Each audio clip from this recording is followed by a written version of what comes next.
नमस्कार साथियों, स्वागत है आप सभी का हमारे कोरोना क्लासेस एप्लीकेशन पर। और आपके लिए ये संस्कृत शिक्षण जो है आपका 7वां पेपर है वीएसटीसी सेकेंड ईयर वालों का। तो ये संस्कृत का आपको तीसरा मॉडल पेपर बता रहा हूँ। इससे पहले आपको मैंने 2 करवा दिए हैं कोर्स के अंदर। ये प्रश्न पत्र आपका 60 अंकों का होता है। इसमें पास होने के लिए आपको 24 नंबर की आवश्यकता होगी।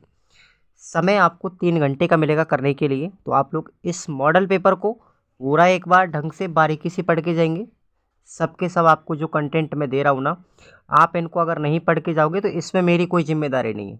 बाकी की प्रश्न आपको एग्ज़ाम में मिलेंगे, इस चीज़ की हम गारंटी लेते हैं। पर आप जब पढ़ेंगे ही नहीं तो आप पास कैसे होंगे, आपकी परसेंट अच्छी कैसे बनेगी। इसलिए समय पर पढ़ के जाएँ। क्वेश्चन है आपका पहला, विश्वस्य प्रथम पुस्तकम किम। विश्व की पहली पुस्तक कौन सी है? तो वो है साथियों ऋग्वेद। वेद आपके 4 हैं, ठीक है।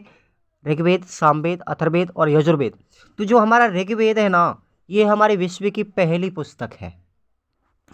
क्वेश्चन नंबर 2 है, व्याकरण ध्वनि कतिधा स्वीकुर्वन्ति।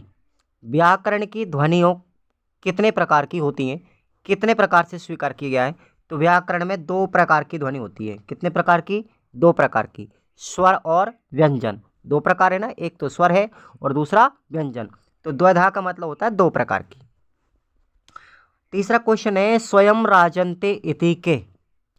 स्वयं में अपने आप में, स्वयं अपने आप में अकेला राज कौन करता है? तो कौन करते हैं भाई? स्वर करते हैं। स्वरों को बोलने के लिए किसी भी वर्ण की आवश्यकता नहीं होती, ठीक है ना। तो आपका आंसर हो जाएगा स्वरा। अगला क्वेश्चन है, अवंती सुंदरी कथा रचयिता। अवंती सुंदरी जो ग्रंथ है, इसके रचयिता कौन है? ध्यान रखनी है, दंडीना। कौन है इसके रचयिता? दंडीन है। संस्कृत भी बोल रहा हूँ, साथ साथ हिंदी भी याद रखें। तो इसके दंडीना यानी दंडी कौन है? अवंती सुंदरी के रचयिता। मूल्यांकने प्रकारा भवन्ति। मूल्यांकन के प्रकार कितने होते हैं? तो 8 प्रकार का मूल्यांकन होता है। अष्टौ यानी 8 प्रकार के। अब आते हैं हमारे अगले प्रश्न पर, नंबर 6। जस प्रत्याहारस्य वर्णनान लिखत। जस प्रत्याहार के वर्ण कितने हैं, इनको लिखना है। तो जस प्रत्याहार में वर्ण आते हैं आपके 5। कौन कौन से? जय, बे, गे, डे और दे। ये इसको बोल सकते हैं जब गड़द। क्या बोलेंगे? जब गड़द, जे, बे, गे, डे और दे। ये आपके 5 वर्ण जो हैं वो जस प्रत्याहार के अंतर्गत आते हैं। ध्यान रखना, आप उनके प्रत्याहार जो है ना, 14 माहेश्वरी सूत्र हैं, उनसे प्रत्याहार बने हमारे 42 के आसपास। तो 42 प्रत्याहारों को आप याद तो नहीं कर सकते, पर उनमें से जो मुख्य मुख्य हैं 8-10, उनको आप जरूर याद करके जाना। जैसे अण प्रत्याहार है आपका, ठीक है, जस प्रत्याहार है आपका। तो ये कई सारे ऐसे 8-10 हैं जिनसे प्रश्न पूछ लेता है आपके लिए। 7वां प्रश्न है, महाकवि भाष्यस्य नाटका नाम नामानि लिखत। महाकवि भाष्य के नाटकों के नाम लिखिए। तो पहला है प्रतिज्ञा योगंधरायण। पहले का नाम क्या है? प्रतिज्ञा योगंधरायण। दूसरा है कर्मभारम। तीसरा है दूत घटोत्कचम।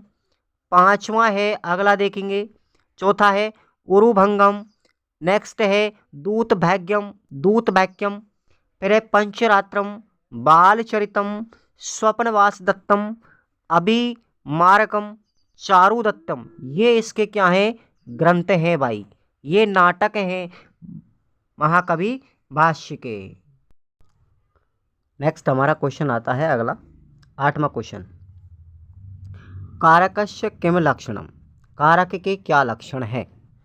तो क्रिया जनकत्वम कारकम। क्रिया का जनक कारक कहलाता है। अथवा वाक्ये यस्मिन् क्रियाया अन्वय भवति तत्कारकम। अथवा वाक्य में जिस क्रिया का अन्वय होता है उसे हम कारक कहते हैं। अगला क्वेश्चन है, 9वां क्वेश्चन देखेंगे, संधि परिभाषाम लिखत। संधि की परिभाषा लिखिए। द्वयो वर्णयो परस्परम व्यवधान रहितम। 2 वर्णों के परस्पर मेल से व्यवधान रहित समीप्येन 2 वर्णयो एकस्य वर्णस्य वा यत् परिवर्तनम जायते।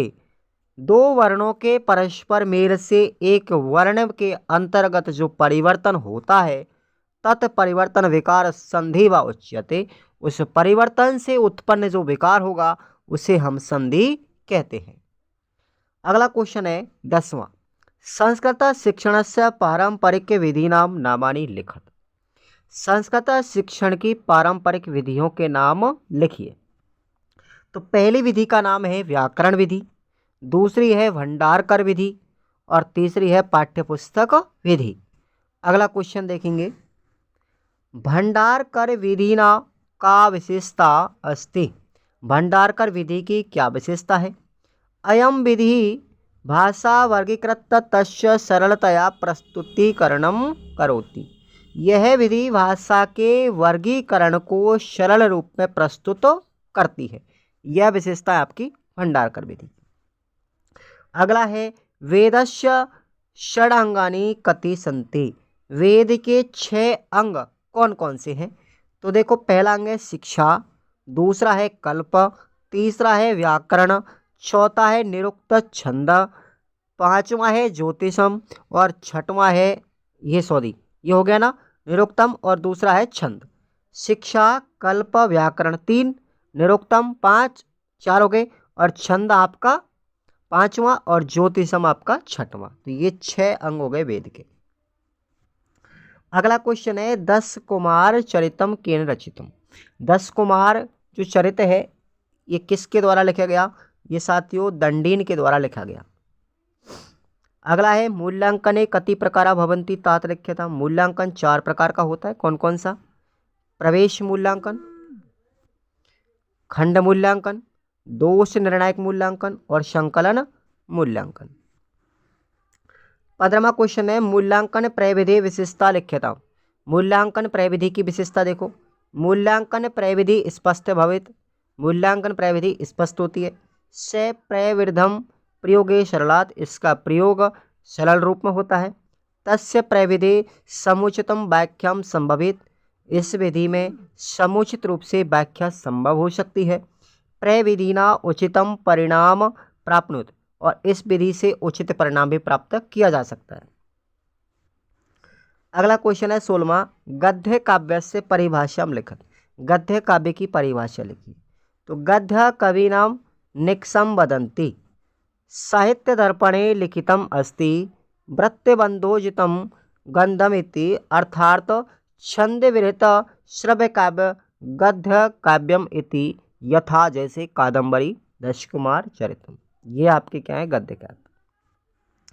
अथवा में आपका प्रश्न है यूनिट 1 का चंपू काव्य से परिभाषा लिखित। चंपू काव्य की परिभाषा। तो गद्य और पद्य दोनों का मिश्रण कहलाता है साथियों चंपू। ठीक है। आगे अगला क्वेश्चन नंबर 17। स्वर वर्णानाम परिभाषाम च लिखित। स्वर वर्णों की परिभाषा लिखिए। उनके वर्ण कौन कौन से? तो ये वर्णा स्वतंत्र रूपेण उच्चारिता भवन्ति। वे वर्ण जो स्वतंत्र रूप में उच्चारित होते हैं ते स्वरा कथ्यन्ते। उन्हें हम स्वर कहते हैं। स्वर 3 प्रकार के हैं। ह्रस्व स्वर देखेंगे कौन कौन से? ए, ई, ऊ, ऋषि और रे। ये छोटे वाले हैं ह्रस्व स्वर। दीर्घ स्वर की बात करें तो आ, बड़ी ई, बड़ा ऊ, बड़ी री, ए, आई और ओ और औ। ये आपके दीर्घ स्वर हैं। और प्लित स्वर क्या होते हैं?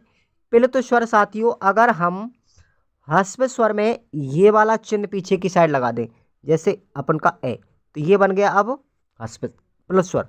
ये वाला हमारा ह्रस्व है। ठीक है। अगर मैं इसमें ये वाला चिन्ह और लगा दूं पीछे तो ये बन गया हमारा प्लुत स्वर। ठीक है, ऐसे। अगला क्वेश्चन नंबर 18। निम्न वाक्यानाम वाच्य परिवर्तनम कुरुत। तो भाई अपन को कर्तवाच्य से कर्मवाच्य बनाना है। तो ये अपन जैसे पैसिव इंग्लिश में पढ़ते हैं ना, पैसिव एक्टिव। ठीक है। तो ये संस्कृत में होता है वाच्य परिवर्तन। पैसिव से एक्टिव बनाना, एक्टिव से पैसिव बनाना। तो कर्तवाच्य से कर्मवाच्य, यानी एक्टिव वॉइस से क्या बना रहे हैं हम? पैसिव वॉइस बना रहे हैं संस्कृत में। समझ में आ रहा है कुछ?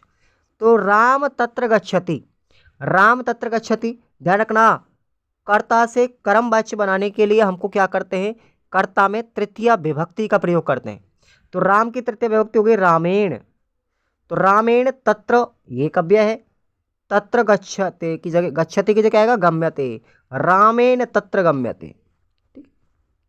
से वेदम पठति, तो से का क्या बनेगा तृतीय विभक्ति तेन, बदय पठ्यते।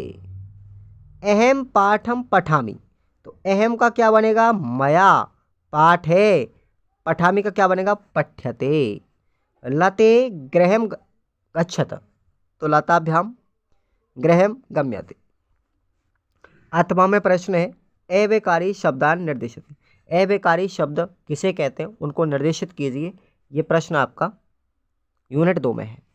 अगला है 19वां, संस्कृत भाषा शिक्षण विषय प्रतिपादनीय, संस्कृत भाषा शिक्षण विषय के प्रतिपादन लिखिए, प्रतिपादित करो इसको, क्या होता है ये।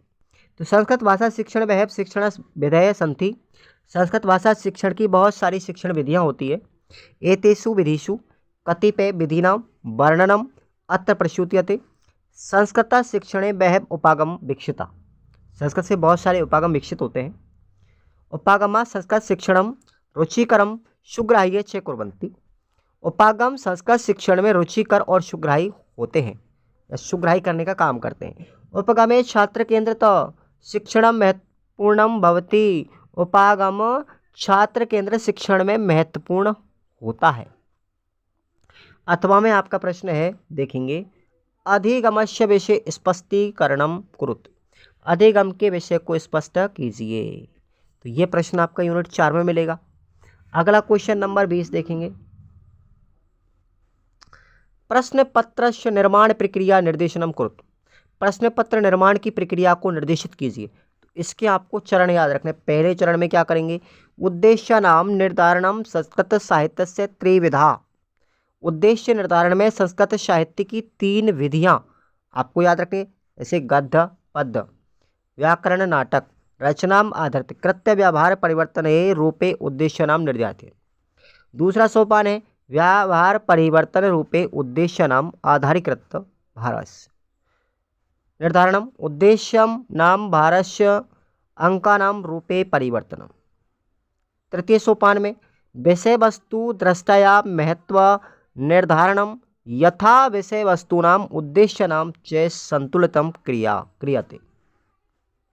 और चौथा सोपान है संस्कृत भाषाया मूल्यांकने विधिना प्रश्न आधारा भवति, यथा जैसे वस्तुनिष्ठ लघुत्तर अति लघुत्तर निबंधात्मका च प्रश्न सन्ति, बहुत सारे प्रकार होते हैं प्रश्न को। अथवा में प्रश्न है आपका संस्कृत शिक्षण से मौखिक उपागमस्य महत्व लिखती, संस्कृत शिक्षण में मौखिक उपागम का महत्व लिखिए। तो ये प्रश्न यूनिट 5 का है भाई, पढ़ के जाएंगे। अब देखेंगे आपका 21वां प्रश्न,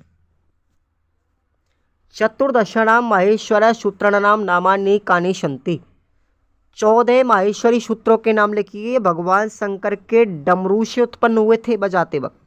तो पहले का नाम है ए ऊणे अयूणे, दूसरे का नाम है नृक, तीसरा का नाम है एऊण, चौथा है एओच, पांचवा है हयबरट, छठवां है लण, सातवां है नन्ननम, आठवां है झवण, नौवां है घड़दप, 10वां है जबगरदस, 11वां है खप छठ तच टतब और 12वां है कपे, 13वां है सै शर और 14वां है हल।